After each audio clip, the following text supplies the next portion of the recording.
We're doing this during lunch, so you might hear people burping, knives and forks, people saying, oh, this is a yogurt. So you get used to that. So this week we have our panel, we have live. First off we have Mr. Greg Eldred. Hello. Do you want to tell us a bit about who you work for and that you're a suit with the MWLUG organizing committee? I'd like to first start by saying Darren has asked me several times to be on the podcast, but because the only way I use Skype is for IM, I don't understand this, headphone talking thing. But this is the only way he can probably get me on it. Even though last year I did win a Plantronics headset, I'm still in the box. I think that means Greg's giving away a Plantronics headset to anybody who wants it. Next up, Mr. Ray Billick. Hey, how's everyone doing? My name is Ray Billick. I'm an administrator at a bank that is headquartered in Texas, but does a lot of work in the Midwest. And I live in Michigan. And our first two guests are twill virgins, so be nice to them. They've never been on before. And last up, we have a return contributor, Mr. Mike McGarrell. Welcome, Mike. Hello, everybody.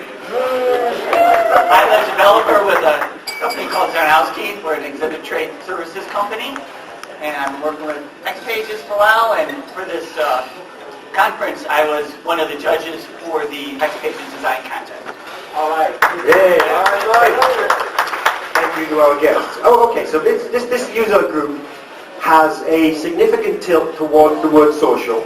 And it's more than just a hat tip. It actually does seem to be that way. We had a very, very impressive presentation from LinkedIn at the beginning, the open general session. So I was just wondering if our panel could go down one at a time and maybe say, what does social mean to you, and maybe how has it exposed you, hopefully for the better, in the world. Greg, you want to kick it off? Well, I think the big thing is that I was a lurker on the blogs that you see out on Planet Lotus, and it took me a little while before I started actually contributing to it. And then through a little happy coincidence, I started commenting quite frequently on Tom Duff's book reviews. Anyway you go, Duff turns up. And it was at that point where Tom said, if you're sitting there trying to figure out content on your blog, you read about as much as I do, start posting your book reviews on there.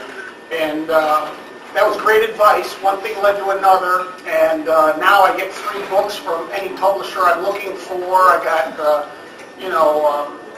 first-time authors seeking me out and wanting my silly opinion on their book, which is kind of cool. And that was like a defining moment, I think, that I never thought that, sitting there writing a blog would open up these doors to things that are non-Lotus specific. And it does, and it's very cool.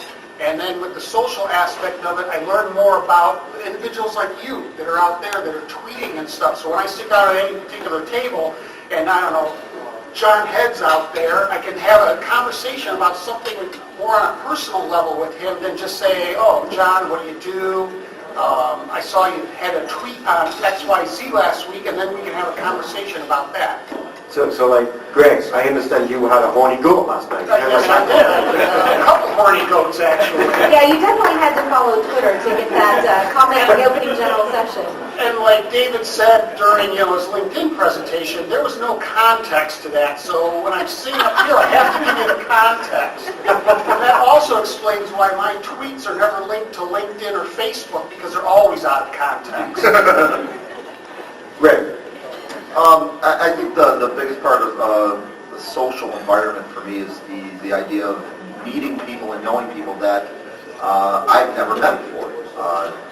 Like Greg, I basically started out by putting out a blog of my own at one time and just tweeting and blogging about different aspects of the Lotus environment that I was working in, and some gotchas I found and some problems I was having. And before I knew it, people were responding with tips, tricks of their own. And it kind of grew into this idea of this family and this community that I'm a big part of. And when I don't get to go to things like Lotus Fair one particular year, and instead of, just it ending up in the wilderness out there, I get people actually say, well, let's see what we can do to get you down there. I was actually a booth babe one year, just simply because of the fact that I didn't have a way to now. I got my mankini on as we speak. I can never unsee that in my mind's eye. It's a sight to behold. So it's the idea of being a social environment, especially in a LUG, it really extends to meeting people. It extends to the idea that every one of us have our own little personal agendas that we come into, and we're sharing that information. And I think that at the end of the day, that's what being social is all about, especially in this community. And Stuart McIntyre is obviously not here. He's on his extended vacation, which he takes 51 weeks a year. So I'm going to channel him. I'm going to channel Stuart McIntyre as we speak. So hold on. Absolutely. Excellent. Sounded just like it. That's scary. And Mr. Mike McGowan. For me, and when we're talking social, and if we're talking social media, I start thinking Twitter. For me, Twitter actually started with the Lotus Knows campaign. When they wanted comments, and I said, well, I could write slogans like that, and it's nice, like real short things like that. Some are serious, some weren't, but that got me started. Then I started following all the people in the Lotus world, and it just brought a sense of friendship, the immediacy of it. I really like. You kind of know what's happening now. You kind of feel like you're with them a little bit, and that's really a big plus. And that's what's great with the LUG and Lotus sphere, just being with the people, because it's such a great community, and that keeps that going around all year long. Absolutely. And again, that goes to the idea. I didn't meet Mike in person until I started reading his tweets, and it was through a shared friendship that I had with someone else that I met Mike, and I met Greg, and then found out that we had a fondness for beers, and it's just that community now. I consider these people my friends, and that's part of why I'm here, is to meet up with my friends and see what we're doing in person, see if anybody shaved their head or anything. Giving themselves blue. And I've had more than one person come up to me and say, hi, I'm so-and-so, and I'm this Twitter handle, and I go, oh, now I know who you are, because we reply to each other or something like that, so that's really good.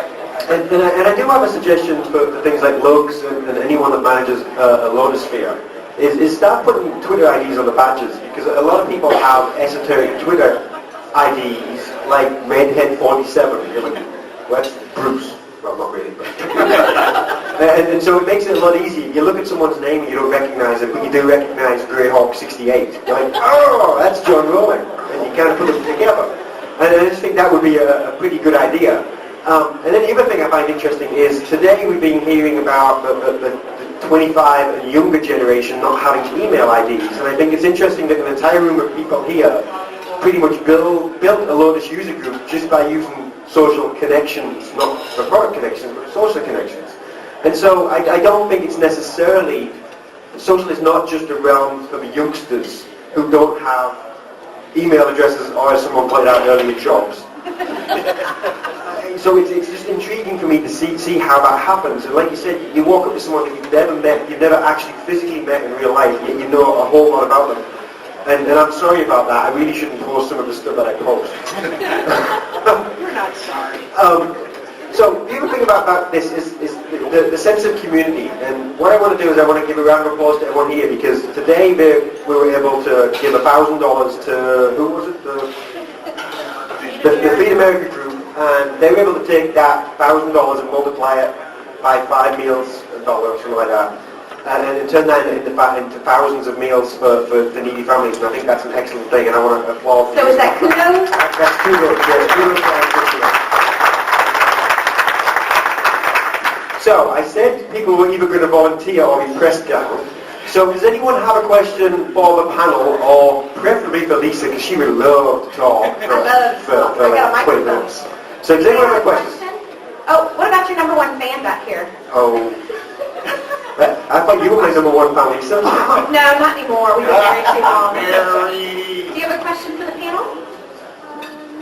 How long have you been listening to the podcast? Good. Okay, we didn't hear that. How long have you been, I guess, producing the podcast and listening to it? Too long. So here's a tip, right? We usually give the tips at the end, but I'm going to give it now. Don't do a weekly podcast. It's a killer. And I must give, right, so Stuart really does all the heavy lifting. I just turn up and spout crap most of the time.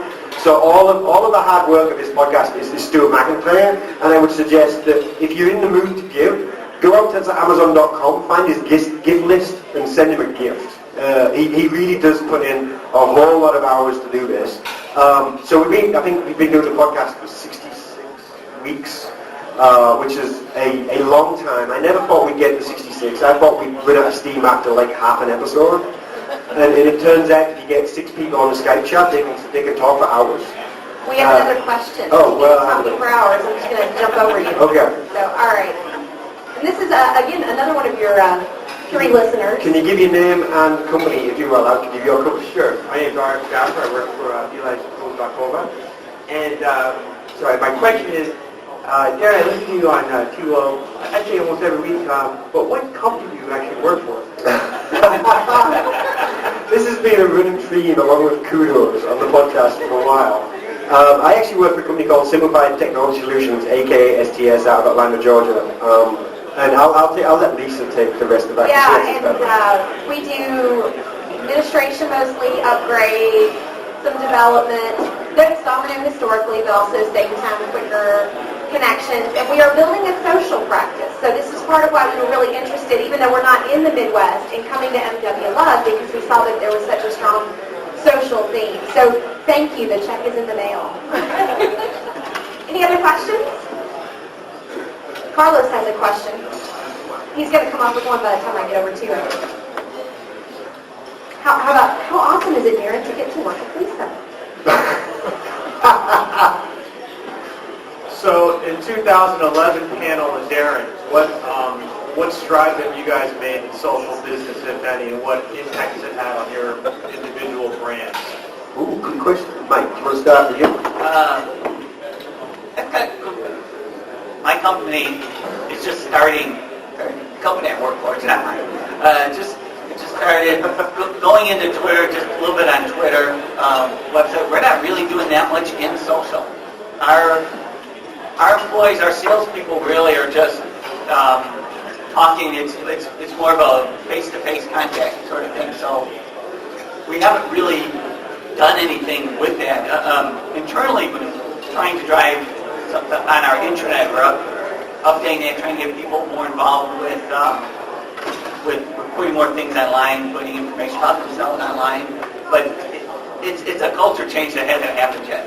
So what about your personal growth? Because taking them out. From a personal point of view, I think I'm on Twitter. I finally got on Facebook just last few months because I said, oh, this is sticking around. I better get on there. And it's really helped in terms of making friends and just and keeping up. I mean, that's it. And meeting new people and getting exposed to new ideas and different opinions and different viewpoints out there. Things I wouldn't normally have in the business world, being stuck at my desk, just writing code. It really gives me a really great look at the outside world. Absolutely, and excellent. Ray, have anything to add to that? The company I work for, it's just starting to get into the social media realm of things. We have some senior level executives that are starting to look at Twitter as not just a platform for talking to each other, asking where everyone wants to go for lunch, but more as an idea. That's what the same time is for. Exactly. But they're starting to use social media as a way to acknowledge who they are and actually provide additional information and get people feeding into some of the other things that the organization does, like going to the website and things like that. They're also seeing it now as more of a way from a customer service perspective. A prime example that I've seen used that works is for Comcast. Comcast, was seeing people complain about their product on social media, and so they built this Comcast Cares Twitter ID that they use to kind of feedback to, okay, what's your problem? How does that work? And our organization started to look at that. Now, my personal brand, to me, it's a way to garner information